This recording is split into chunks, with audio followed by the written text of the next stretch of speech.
ஓம் சக்தி. குருவடி சரணம், திருவடி சரணம். நான் இன்றைக்கி பேச போகிறது என்னென்னா, கருவரம்மா எனக்கு எப்படி காட்சி கொடுத்தாங்க அப்படிங்கிறத பற்றி பேச போகிறேன். ஒரு நாள் எனக்கு குருவம்மா சொல்லியிருக்காங்க, எல்லாருக்கும் வர்றது கனவு, உனக்கு வர்றது அருள் தியான உத்தரவு காட்சி அப்படின்னு சொல்லியிருக்காங்க. ஒரு நாள் எனக்கு தூக்கத்தில் ஒரு தியான காட்சி வந்துச்சு. அது என்னென்னா, ஒரு கோயில் முன்னாடி நான் நிற்கிறேன். அந்த கருவறைக்குள்ளே இருக்கிற அம்மான் அப்படியே சிங்கத்தோட ஆதிபராசக்தியாக அப்படியே உயிர்ப்பாக எப்படி படத்தில் சாமி படத்தில் பார்ப்போமோ அதே மாதிரி நிற்கிறாங்க. நான் அப்போ அதை பார்த்துட்டு பயந்து அதிர்ச்சியில் அப்படியே உறைஞ்சு போய் நிற்கிறேன். இன்னொன்று, அவங்க என்னை பார்த்துட்டு ரொம்ப ஒரு சந்தோஷமாக சிரிக்கிறாங்க. கலகலன்னு சிரிச்சுட்டு என்னை விட்டு எனது அற்புத காட்சிகள் ஒவ்வொன்றையும் காண்பாய் மகளே அப்படின்னு சொல்கிறாங்க. சொல்லி முடிச்சுட்டு சிரிக்கிறாங்க திரும்பவும். இது சொல்லி முடித்த உடனே எங்கள் பெரியம்மா என்ன பண்ணுறாங்க, அவங்க சொல்கிறத நீ எதையும் காதில் வாங்கிக்காத, எங்கூட வான்னு என்னை கையை பிடிச்சி அவசரமாக இழுத்துக்கிட்டு போகிறாங்க. இழுத்துட்டு போனோன்னே நான் அவங்க பின்ன தொடர்ந்து போயிட்டே இருக்கிறேன். ஆனால் இந்த அம்மானையும் திரும்பி பார்த்துக்கிட்டே போகிறேன். வயல்வெளியில் ரெண்டு காட்சியும் ஒரே நேரத்தில் பார்க்குற மாதிரி இழுத்துட்டு போகிறாங்க.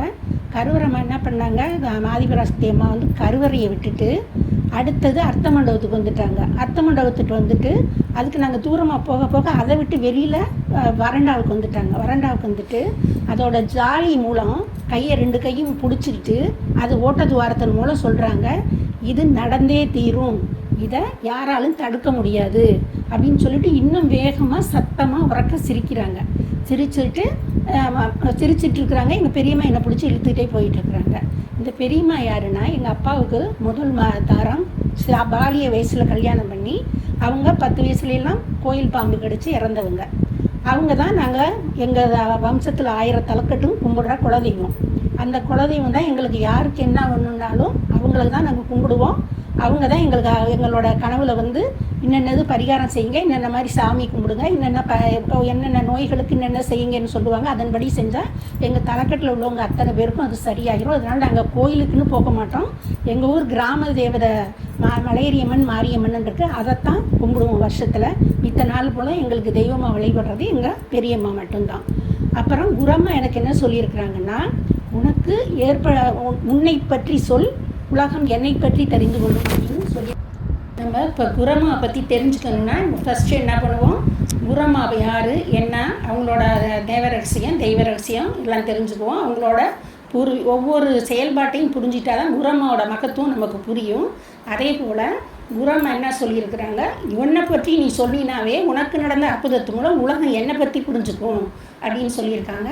அதன்படி எனக்கு ஒவ்வொரு நாளும் குரம்மாட்டை இருந்தும் கருவரம்மாட்டை இருந்தும் என்ன நடக்கிறதுங்கிறத ஒரு 15 நாளுக்கு முன்னாடியோ அல்ல 1 மாதத்துக்கு முன்னாடியோ எனக்கு வீடியோ காட்சி மாதிரி தியானத்து மூலம் தெரியப்படுத்திடுவாங்க லைவாக. அது என்ன நடக்குதுங்கிறத எனக்கு மெமரியில் அப்படியே புரிய வச்சுருவாங்க. காட்சியாகவும் காமிப்பாங்க, லைவாகவும் அது அப்படியே நம்ம டிவி பார்க்குற மாதிரி ஓடும். அதை எந்திரிச்சோன்னா என்னென்னதை அவங்க உத்தரவின்படி நீ செய்துக்கிட்டே வான்னு சொல்லியிருக்கிறதுனால அவங்க என்ன உத்தரவு கொடுத்துருக்காங்களோ அந்த உத்தரவின்படி எனக்கு அந்தந்த நிகழ்ச்சிக்கு உண்டான செயல்பாடை செய்வதற்கு ஏற்பாடு பண்ணி கொடுத்துருவாங்க. அதன்படி குரம்மா என்ன பண்ணுவாங்க, அவங்க போட்ட உத்தரவின்படி ஒவ்வொரு கிராம அன்னதானத்தை சொல்லியிருக்காங்க.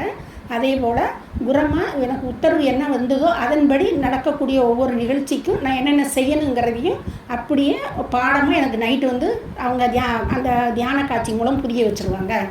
அதனால் எனக்கு என்னன்னாக்க, நீ முதல்ல மனிதர் இல்லைங்கிறது புரிஞ்சுக்கோ.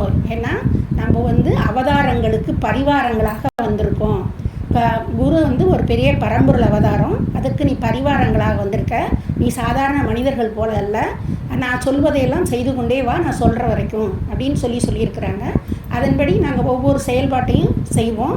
அப்போ குரம்மா கூடவே இருந்து நான் செய்ய போகிற நிகழ்ச்சிக்கு முன்னாடி அந்த இடத்துக்கு குரம்மாவே சர்வேக்கு போவாங்க.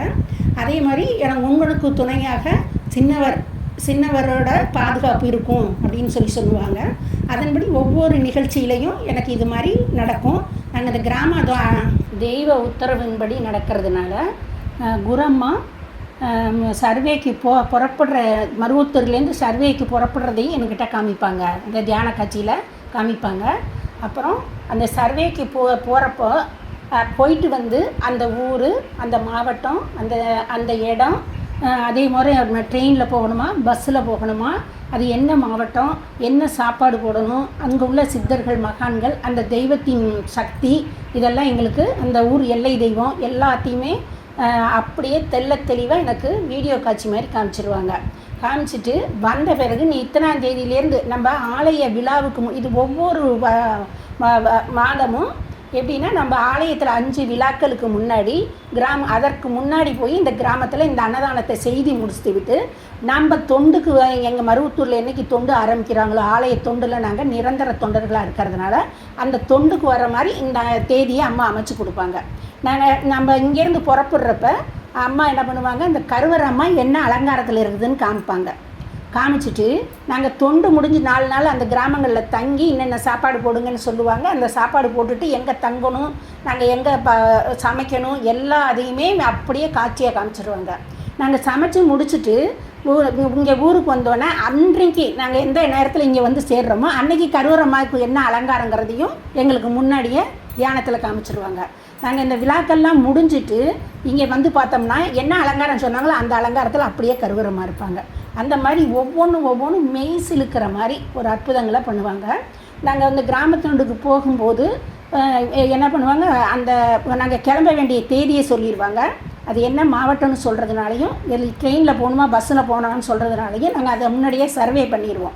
எங்கள் டீமில் உள்ள தொண்டர்களை வச்சு சர்வே பண்ணிடுவோம். இதுக்கு எவ்வளவு பணம் தேவைப்பட்டாலும் எங்கள் டீமில் உள்ள தொண்டர்கள் மூலம் போட்டுக்குவோம். அந்த ஊரில் வசூல் பண்ணுறதோ இல்லை யாருக்கிட்டையும் நாங்கள் கேட்குறதோ இல்லை. எங்கள் டீம் மூலம் உள்ள தொண்டர்கள் மூலம் அவங்கவுங்க சொந்தக்காரவங்க மூலமும் இதை கேள்விப்பட்டு இந்த தெய்வீக சக்தியை கேள்விப்பட்டு கொடுக்குறவங்கள பணத்தை வச்சு ஒரு கிராமத்துக்கும் 1.5 லட்சம் ரூபாய்க்கு மேலே அந்த 4 நாளும் அன்னதானம் போடுவோம். ஒரு கிராமத்துக்கு 1500 பேருக்கு ஒரு நாளில் போடுவோம். ஒரு கிராமத்தை அம்மா சொன்னாங்கன்னா அங்கே 4 நாளாகவும் இருக்கலாம், அம்மா சொல்கிறது 5 நாளாகவும் இருக்கலாம், 6 நாளாகவும் இருக்கலாம். அந்த 6 நாளைக்குமே நாங்கள் 6000 பேருக்கு சாப்பாடு போட்டு வருவோம். இது மாதிரி இது வரைக்கும் 99 கிராமம் அன்னதானம் போட சொல்லி போட்டிருக்கோம்.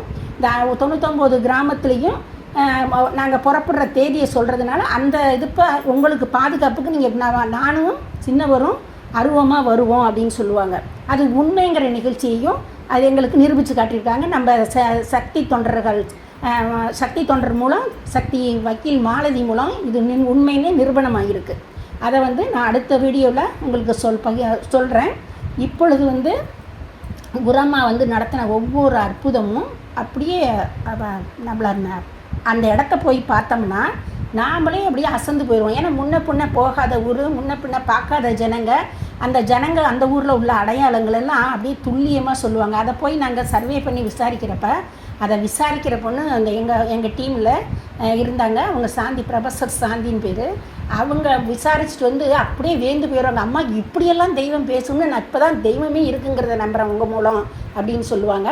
இந்த காட்சிகள் ஒவ்வொன்றையும் நீங்கள் நேரடியாக பார்க்குறது போல் சிதம்பரம் கும்பாபிஷேகம் ஜூன் 5ஆம் தேதி நடக்க போகுது. ஆனால் அம்மா அதுக்கு ஒரு 15 நாளைக்கு முன்னாடியே நான் ஒரு திடலில் கும்பாபிஷேகம் பார்க்குறதுக்காக கோயில் திடலில் நின்றுட்டுருக்கேன். ஒரே கூட்டமாக இருக்குது. அந்த கூட்டத்தில் நிற்கிறேன். குரமையன் பக்கத்தில் என்னென்னு இங்கே நின்றுட்டுருக்க, எனக்கு பசிக்குது, போய் சாப்பாடு ரெடி பண்ணு, நான் அங்கே தான் சாப்பிட வருவேன் அப்படின்னு சொல்கிறாங்க. அந்த தியான காட்சி கண்டு முடிச்சுட்டேன். அப்புறம் ஒரு வாட்டி அம்மா தியானத்தில் அங்கே என்ன சாப்பாடு போடணும், எத்தனை நாள் போடணும், 10 நாள் சாப்பாடு போடணும், என்னென்ன மெனு போடணும்னு சொல்லிட்டு போனாங்க. நாங்கள் அதுக்காக மதுரையை சேர்ந்த விவேகாங்கிற பொண்ணும் எங்கள் டீமில் உள்ள பொண்ணும் நானும் சக்தி பீடத்தில் போய் பர்மிஷன் வாங்கவும் அவங்கள கிராமம் ரெடி பண்ணி தரவும் பார்க்கறதுக்காக சக்தி பீடம் போயிருந்தோம். சக்தி பீடத்துக்கு போயிருந்தப்போ போய் அவங்கள பார்த்து ரெடி பண்ணி தர சொல்லி கேட்டுட்டு பர்மிஷன் வாங்கிட்டு வந்தோம். அப்போது எங்கள் டீமில் கருணாங்கிற பையன் ஆலம்பூண்டியை சேர்ந்த ஆலம்பூண்டி மன்றத்தை சேர்ந்த கருணாங்கிற பையன் அந்த அன்னதான டீமில் 10 நாள் தொண்டுக்கு வந்திருந்தான். அப்போ அவங்க கூட சேர்ந்து நாங்கள் சிதம்பரத்தில் ஒரு முதியோர் காப்பகமும் மன வளர்ச்சி குன்றிய குழந்தைகளும் இருக்கிற இடத்துல சாப்பாடு போட்டோம். ஜூன் 3ஆம் தேதி சாப்பாடு போட்டோம். அந்த ஜூன் 3ஆம் தேதி சாப்பாடு போடுறப்ப நாங்கள் எல்லாருக்கும் அந்த கருணாங்கிற பையன் பரிமாறவும் சாப்பாடு போடவும் எல்லா வேலையும் நல்லா சுறுசுறுப்பாக செஞ்சான். அப்போது அவன் சாப்பாடு போட்டுட்டு நாங்கள் அன்றைக்கி அந்த பணியை அன்றைக்கி அந்த கிராமத்தில் அந்த முதியோர் காப்பக பணியை முடிச்சுட்டு எல்லோரும் வந்துட்டோம். வந்து ரெஸ்ட் எடுக்க மதியானம் எல்லோரும் சாப்பிட்டுட்டு நாங்கள் ரெஸ்ட் எடுக்க போயிட்டோம்.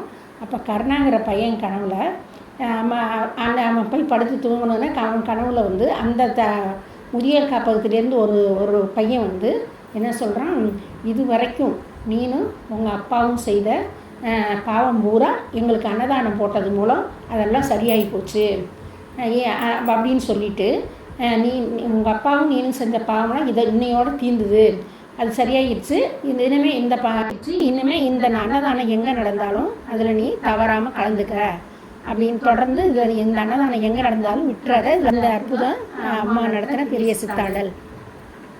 இதில் கலந்துக்கிறவங்க ஒவ்வொருத்தருக்கும் எப்படி அவங்க பாவங்கள் தீருங்கிறத அம்மா இதன் மூலம் உணர்த்துறாங்க.